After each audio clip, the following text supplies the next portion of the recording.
Hello inspired investors, कैसे हैं आप सभी। आज हम ब्लैकरोज इंडस्ट्रीज़ का डिटेल्ड एनालिसिस करेंगे और जानेंगे कि क्या आपको इस कंपनी में निवेश करना चाहिए। लेकिन उससे पहले मैं आप लोगों को ब्लैकरोज इंडस्ट्रीज़ का एक बहुत ही इंटरेस्टिंग फैक्ट बताना चाहता हूँ। अगर आपने इस कंपनी में 2016 में 1 लाख रुपए निवेश किए होते तो आज उस 1 लाख रुपए का वैल्यू 8 लाख होता। जी हाँ, आपका पैसा 8 गुना हो जाता। आप 1 लाख रुपए छोड़िए ना, मान लीजिए आप एक स्टूडेंट है मेरी तरह। जी हाँ, मैं एक स्टूडेंट हूँ और आपने सिर्फ 1000 रुपये निवेश किए होते तो आज उस 1000 रुपये का वैल्यू 8000 रुपये के आसपास होता। तो अब आप सोचिए, कोई भी एफडी या म्यूचुअल फंड आपको इतने कम टाइम में इतने ज़्यादा रिटर्न्स दे सकता है? नहीं, सिर्फ स्टॉक मार्केट में ये पॉसिबल है। लेकिन उसके लिए आपको अच्छे स्टॉक्स चूज़ करना होगा। तो आज हम जानेंगे कि क्या इस कंपनी में आपको इन्वेस्ट करना चाहिए, क्या ये फ्यूचर में आपको ऐसे ही अच्छे रिटर्न्स दे सकता है। अगर आपको किसी और कंपनी का भी फंडामेंटल एनालिसिस चाहिए तो आप मुझे नीचे कमेंट्स में बताएं। और आपको कभी भी कोई भी डाउट हो इन्वेस्टमेंट रिलेटेड तो आप मुझे इंस्टाग्राम पर संपर्क कर सकते हैं, आपको डिस्क्रिप्शन में उसका लिंक मिल जाएगा। सो टाइम वेस्ट ना करते हुए लेट्स बिगिन। कोई भी स्टॉक जिसमें आप इन्वेस्ट करना चाहते हैं, आपको सबसे पहले जानना होगा कि उस कंपनी का बिजनेस क्या है। फंडामेंटल एनालिसिस का फर्स्ट रूल यही है। जी हाँ, फंडामेंटल एनालिसिस का फर्स्ट रूल यही है कि आपको कंपनी का बिजनेस जानना होगा। कंपनी का बिजनेस मॉडल जानना सबसे ज़रूरी है, क्योंकि आपका पैसा जो इतना ग्रो कर रहा है वो हुआ है कंपनी के बिजनेस के कारण। आप खुद सोचिए ना, अगर आपका कोई कारोबार अच्छा चलेगा तभी तो आपको मुनाफा भी ज़्यादा होगा। इसलिए किसी भी कंपनी में इन्वेस्ट करने से पहले आपको उसका बिजनेस के बारे में जानना बहुत ही ज़रूरी है। बहुत ही ज़रूरी है कि आप उसके बिजनेस मॉडल को अच्छे से समझ लें कि वो कंपनी कमाती कैसे है। ब्लैकरोज इंडस्ट्रीज़ का मेन बिजनेस ये है, केमिकल्स मेकिंग, टेक्सटाइल मैन्युफैक्चरिंग और रिन्यूएबल एनर्जी। अब इसमें से मेकिंग केमिकल्स मतलब केमिकल मैन्युफैक्चर करना और रिन्यूएबल एनर्जी, इन दोनों से कंपनी को बहुत ज़्यादा मुनाफा होता है। तो अब केमिकल्स में जो सबसे इंपॉर्टेंट प्रोडक्ट ये कंपनी बनाती है वो है टायर बनाने वाला केमिकल। अगर आप साइंस बैकग्राउंड से हैं तो आपने एक्राइलेमाइड का नाम ज़रूर सुना होगा। ये कंपनी इस केमिकल का लार्जेस्ट प्रोड्यूसर है इंडिया में। जी हाँ, लार्जेस्ट प्रोड्यूसर है इंडिया में, और यही केमिकल यूज़ होता है टायर बनाने के लिए। नेक्स्ट जो प्रोडक्ट ये कंपनी बनाती है वो है एडेसिव मतलब ग्लू। एडेसिव बिजनेस में कंपनी को बहुत फ़ायदा हो रहा है लास्ट कुछ सालों में, इसीलिए कंपनी का ग्रोथ भी बहुत ही अच्छा हो रहा है। नेक्स्ट ये कंपनी बनाता है थर्मोप्लास्ट मतलब हार्ड प्लास्टिक्स, जो यूज़ होता है टीवी रिमोट, प्लास्टिक चेयर बनाने के लिए। अगर आपके घर में किसी को कभी दांतों में प्रॉब्लम हुआ है तो आपने सुना होगा डॉक्टर उनके दांतों पर फाइलिंग करते हैं। तो फाइलिंग करते टाइम डॉक्टर्स जो सीमेंट यूज़ करते हैं दांतों पर, वो सीमेंट भी ये कंपनी बनाती है। और जब ये कंपनी इतने सारे केमिकल्स बनाता है तो इसने फार्मा सेक्टर में भी अपना योगदान दिया है। अब आप देखिए, यहाँ पर कोई भी ऐसी चीज़ नहीं है जो हम लोग यूज़ नहीं करते, इसीलिए कंपनी का केमिकल्स का बिजनेस बहुत ही अच्छा चल रहा है और सक्सेसफुल भी है। नेक्स्ट है टेक्सटाइल्स। इसमें कंपनी सिर्फ कलरफुल थ्रेड्स और फैब्रिक्स मैन्युफैक्चर करती है और इसका सबसे बड़ा खरीदार है रिलायंस इंडस्ट्रीज़। जी हाँ, रिलायंस इंडस्ट्रीज़ इसका सबसे बड़ा खरीदार है। रिलायंस ट्रेंड्स नाम तो सुना होगा आप लोगों ने। और लास्ट में है रिन्यूएबल एनर्जी। यहाँ पर कंपनी मेनली विंड मिल के ज़रिए जो इलेक्ट्रिसिटी प्रोड्यूस करती है वो खुद कुछ यूज़ करती है और बाकी जो है दूसरी कंपनियों को बेच देती है। इलेक्ट्रिकल एनर्जी महंगा होने के कारण कंपनी को बहुत फ़ायदा होता है यहाँ पर भी, और कंपनी बहुत ज़्यादा मुनाफा कमाती है अपने रिन्यूएबल एनर्जी सेक्टर से भी। ये सारे प्लांट्स मेनली गुजरात में हैं। आप जितने भी इंडस्ट्रीज़ या फैक्ट्रीज़ हैं इनके, वो सारे गुजरात में हैं। अब आप लोग मुझे बताइए, क्या आपको कंपनी का बिजनेस समझ में आया कि कंपनी क्या बिजनेस करती है, कंपनी कमाती कैसे है। ब्लैकरोज इंडस्ट्रीज़ ये सारे प्रोडक्ट्स बनाती है। कोई भी ऐसा प्रोडक्ट नहीं है जो हम लोग यूज़ नहीं करते। यहाँ तक कि जो रिन्यूएबल एनर्जी है वो भी हम लोग यूज़ करते हैं। कैसे? रिन्यूएबल एनर्जी कंपनी दूसरी कंपनियों को बेच देता है। अब वो कंपनी कुछ ना कुछ प्रोडक्ट तो बनाती होगी जो हम लोग यूज़ कर सके। आप लोग इसका एक स्क्रीनशॉट ले लें। फंडामेंटल एनालिसिस करते टाइम आपको भी यही रूल फॉलो करना है, यही प्रोसीजर फॉलो करना है, तभी आप एक अच्छा फंडामेंटल एनालिसिस कर पाएंगे। और अगर आपको कुछ जानने को मिल रहा है ना तो प्लीज़ लाइक करना वीडियो को। नेक्स्ट हम देखेंगे कंपनी के फाइनेंशियल्स। अब कंपनी इतने प्रोडक्ट्स बनाती है, उन प्रोडक्ट्स को कोई ख़रीद रहा है या नहीं ये पता चलेगा हमें कंपनी के फाइनेंशियल से, क्योंकि इसी से ही तो कंपनी के पास पैसा आएगा ना। अब यहाँ पर आप देखिए कंपनी का रेवेन्यू देखिए आप। रेवेन्यू का मतलब है कंपनी अपने जितने भी प्रोडक्ट्स वो बनाकर बेचती है उससे उसको कितना पैसा मिलता है।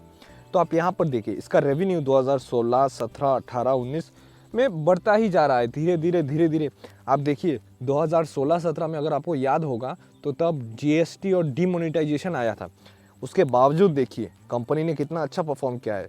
17,772 लाख से 24,203 लाख, मतलब आप समझ रहे हैं ना, 17,000 से 24,000 लाख तक गया है ये।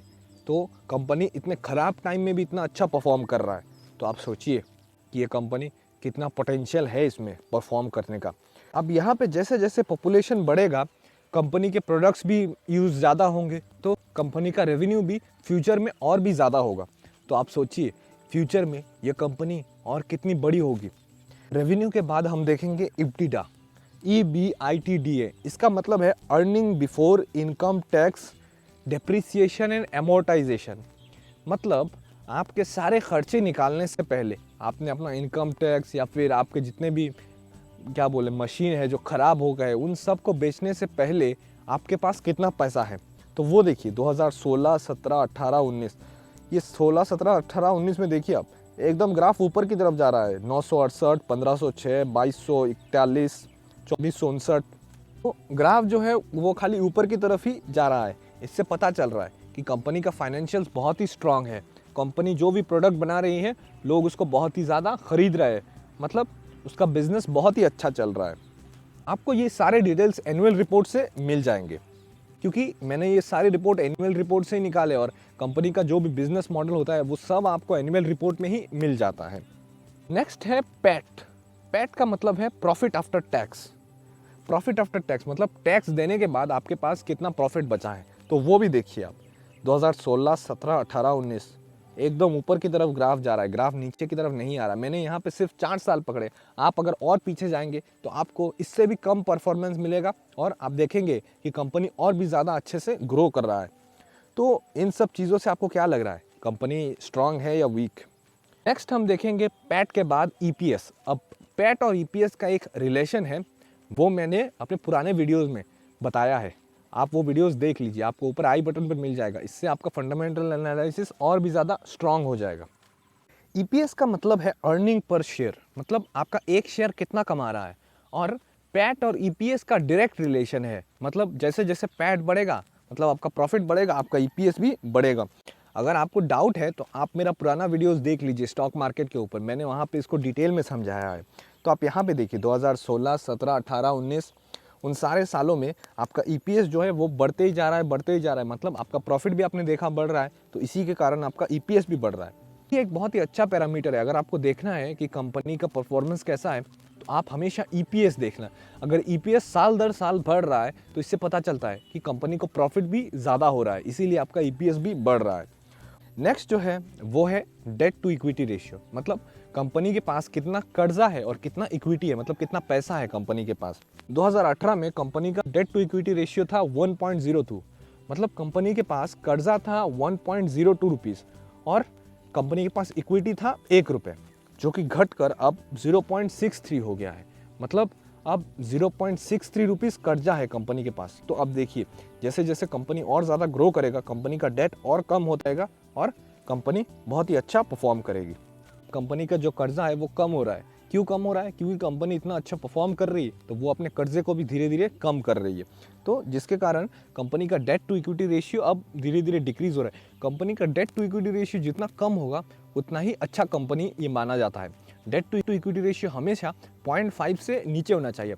अब और भी बहुत सारे पैरामीटर्स है, मतलब फाइनेंशियल स्टेटमेंट्स में अगर आप देखेंगे तो बहुत सारे पैरामीटर्स है, लेकिन वो सारे पैरामीटर्स डिपेंड करते हैं इन 5 चीज़ों के ऊपर जो मैंने अभी अभी आपको बताया है। आप उन चीज़ों का भी स्क्रीनशॉट ले लें, क्योंकि फाइनेंशियल्स में सबसे पहले आपको यही 4-5 चीज़ें देखना हो, क्योंकि ये सबसे इम्पॉर्टेंट है।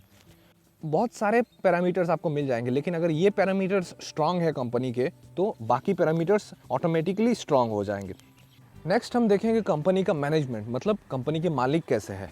देखिए कंपनी को जो एग्जीक्यूटिव डायरेक्टर है वो है मिस्टर अनूप झाटिया, जो कि है 2007 से कंपनी के एग्जीक्यूटिव डायरेक्टर।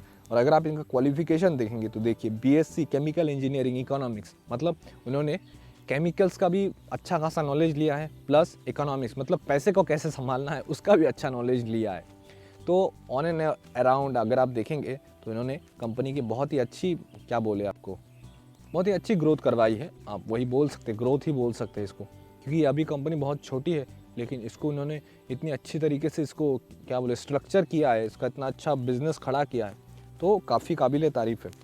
और इसके पैसे को संभालते हैं कंपनी का जितना भी मतलब कि क्या बोले फाइनेंशियल्स है उसको संभालते हैं मिस्टर रतन अग्रवाल, जो कि है कंपनी के चीफ फाइनेंशियल ऑफिसर। इनका एक्सपीरियंस कितने साल का है? 25 साल का। मेरी उम्र से भी ज़्यादा इनका एक्सपीरियंस है। तो जाहिर सी बात है कि ये बहुत ही अच्छे क्वालिफाइड है, इसीलिए तो कंपनी के चीफ फाइनेंशियल ऑफिसर है। और अगर आपको मैनेजमेंट के बारे में और भी ज़्यादा जानकारी चाहिए ना, तो आप क्या बोलते हैं आपको उसको, आप कंपनी के वेबसाइट पे जाके देख सकते हैं। यहाँ पर मैंने सिर्फ 2 जो सबसे मेन होते हैं मैंने उन्हीं लोगों का नाम दिया। आप चाहे तो आप वेबसाइट में जाके देख सकते हैं, ब्लैक रोज़ इंडस्ट्रीज़ के वेबसाइट में। अब कंपनी के कुछ और चीज़ें हम लोग देख लेते हैं। इसका मार्केट कैपिटलाइजेशन जो है वो है 715 करोड़। मतलब अभी भी कंपनी बहुत छोटी है, लेकिन छोटी कंपनी बोल के आप ये मत समझिए कि ये कंपनी अच्छी नहीं है।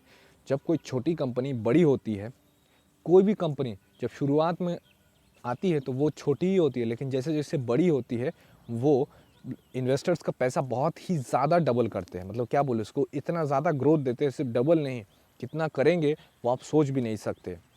इसका अगर हम प्रोमोटर होल्डिंग देखेंगे तो वो देखिए 75%, मतलब 75% शेयर्स कंपनी के पास है, बाकी 25% शेयर्स पब्लिक है। तो कोई भी कंपनी जिसका प्रोमोटर होल्डिंग 50% या 60% से ज़्यादा हो, वो कंपनी बहुत ही अच्छी कंपनी होती है, क्योंकि कंपनी के जो प्रोमोटर है उसको कंपनी पर भरोसा है, इसीलिए उसने पब्लिक को बहुत कम दिया है और अपने पास खुद रखा है। तो जो पब्लिक को कम दिया है उसी में से अगर आप चाहे तो जितना ज़्यादा हो सके आप ले लीजिएगा उसके शेयर्स। तो इस कंपनी के शेयर्स भी आप खरीद सकते हैं। और अगर आप पी रेशियो देखेंगे इसका, तो इसका पी रेशियो है 35, जो कि अभी भी बहुत कम है, क्योंकि इस सेक्टर का जो केमिकल सेक्टर का या फिर स्पेशलिटी केमिकल्स, डाइवर्सिफाइड केमिकल्स, इसका पी रेशियो है 65, लेकिन इस कंपनी का पी रेशियो है 35, जो कि अभी भी बहुत कम है। तो ये कंपनी अंडर वैल्यूड है और आपको इस कंपनी को मिस नहीं करना चाहिए। और लास्ट में आता है प्राइस टू बुक रेशियो 10.97। तो प्राइस टू बुक रेशियो क्या है और ये क्या समझाता है वो मैंने अपने पुराने वीडियोस में बताया है, आप जाके वो वीडियोस देख ले, क्योंकि आपको वहाँ पे सिर्फ पी रेशियो पीबी रेशियो के बारे में नहीं और भी बहुत सारी चीज़ों के बारे में आपको जानने को मिलेगा। तो उन वीडियोस को ज़रूर देखें आप। आज के लिए बस इतना ही। आशा करता हूँ आपको ब्लैक रोज़ इंडस्ट्रीज़ के बारे में सारी जानकारी मिली होगी। अगर फिर भी आपके मन में कोई और डाउट है तो आप मुझे नीचे कमेंट्स में बताएं। और हाँ, वीडियो अगर अच्छा लगा तो लाइक कर देना और चैनल को सब्सक्राइब करके आप भी इंस्पायर्ड इन्वेस्टर्स के परिवार में शामिल हो जाना।